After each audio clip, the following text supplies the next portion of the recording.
Ted, the next element that we're going to look at is self-awareness. Mm-hmm. Why is it so important to be self-aware of yourself as a leader and the skills you've developed?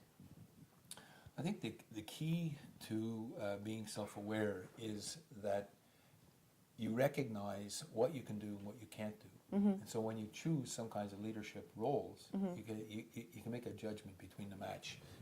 Is it appropriate? Can I really handle that kind Okay. of set of tasks? The other thing, of course, is that it allows you to evaluate what skills you have and what skills you need to Mm-hmm. have, or what kind of ideas. Mm-hmm. Maybe you have to really think more about the importance of developing a collaborative culture, or more teamwork in your organization, or more accountability. It could be, so the ideas then would lead to kinds of skills, okay? And so you are looking and reflecting back all the time on, you're self-aware of what knowledge you have, the ideas you have, the values you have, and what skills you have. Okay. Basically, I think some of the things that I look at in terms of self-awareness that I think are really important is to take the time to reflect on your own strengths and your own areas for improvement. Okay. That allows you to say, okay, and that's where using some of our self-assessment kinds of Tools. questionnaires, tools, can be very, very helpful as well. The other thing is, after you're in a particular leadership situation, especially difficult ones or challenging ones, it's not a bad idea to think back and say to yourself, okay, how did I do in there? What were the lessons that I learned in that situation? Okay. And that is where having a mentor can be very, a trusted mentor. I've had many that I've had discussions with that really have helped me understand why I did well or why I didn't do so well, and what I could have done to improve. And sometimes the lessons you learn from your failures are the most valuable lessons. My listening story Yes. is a perfect A great example one. of that. Okay. Yes. And So- sorry? So you can really be using the help from people around you also to increase your own self-awareness. Not only your trusted mentors, even your colleagues, even asking other people, well, how did you think we did on that? Okay, or in that meeting, did we handle it? Did we handle the decision-making methods the best way? So being aware of what you're doing, okay, and how you're doing it, being aware of your knowledge base and thinking about that is very, very powerful. Okay, and I think that's one of the most important things we can do, is being aware, and then, how can I improve? Build upon it. Great. The other thing that I think is self-awareness is, are you aware of living a balanced lifestyle? That it's not work, work, work all the time. You have to be able to have some time to recharge your batteries, to really say to yourself, be quiet, etc. For instance, I've, exercise and activity has been important to me. Meditation has been very important to me. Having, close relationships in terms of your family. Having those kinds of times and keeping a balance between your work life and your recreational and personal life is a very, and so being aware of that, and what are your skills in that area, what are your ideas, do you really believe in those kinds of things? It's all part of your metacognitive knowledge of your leadership expertise. So that's the idea of self-awareness. Great. So Ted, the next element is self-regulation. What do you mean by self-regulation in terms of looking at your skills, regulating as you go along? Self-regulation is really about learning, about reflecting on how you're going to improve, how you're going to actually plan and monitor and improve your own performance as a leader.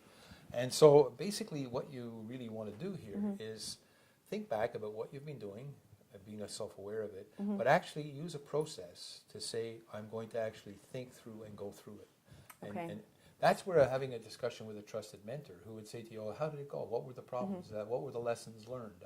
How would you do things differently?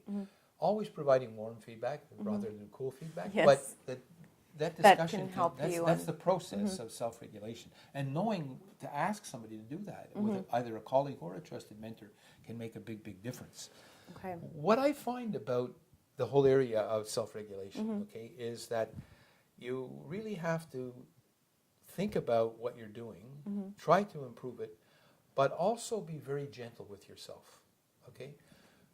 What do you mean gentle with yourself? Well, if you're trying to lead an organization during a very serious change or a very tough budget constraint time, or an area where you're in the public eye or in the communities, maybe not agreeing exactly with what you're doing, you have to really be able to sit back and say to yourself, okay, this is going to be okay. I need a little support from other people. I don't have to be perfect. We're trying to do this. Organizations even like learn the same way as on our performance learning Sure. curve. There's going to be dips in performance. Sometimes you're going to have some bad times. And that's where you really have to be gentle on yourself. The other gentle on yourself is that you're not work all the time. That comes back to that aspect of balance, of self-awareness, of balance between your personal life and your professional life, your organizational life. It's important to keep that kind of a balance, okay? So one of the things that I suggest people do is to reflect and talk over every term or every 2 months or so. How am I been doing? How Okay. could I improve? And what are the areas that I need to strengthen? Sometimes you need to read a few other books, take a course, be involved in a kind of leadership program that we have here, okay? That kind of thing, those are the skills, the processes, the process of going through it. Very much like our 4 A's to mastery. Okay, you become aware of how you're doing. Then you say, okay, I'm going to attempt to improve this kind of thing. You try to acquire new skills. You adapt them, and then you go to your stage of mastery. And really, skilled, effective leaders are people who have this ability to be self-aware and then to self-regulate themselves. They know how to perform, how to keep that balanced lifestyle, and how to learn what they need to learn. Seek out what they need to learn. Exactly. So I think that those are the key parts of the knowledge-based model. And I'd just like to conclude by saying, the purpose is not for people to be theoretical or to be too theoretical about it, but it's for people to say, okay, what are my values? What are the key ideas that come out of those values? I interrupted you. Oh no, just with the values, the underlying values of why you're leading and what values are important to you as a leader. Exactly. Then they're going to affect your skills. Yeah. What I find is that by reflecting in that way, in a systematic kind of way, looking at your values, looking at your ideas, and looking at your skills, you have sort of a coherent picture of what you're doing.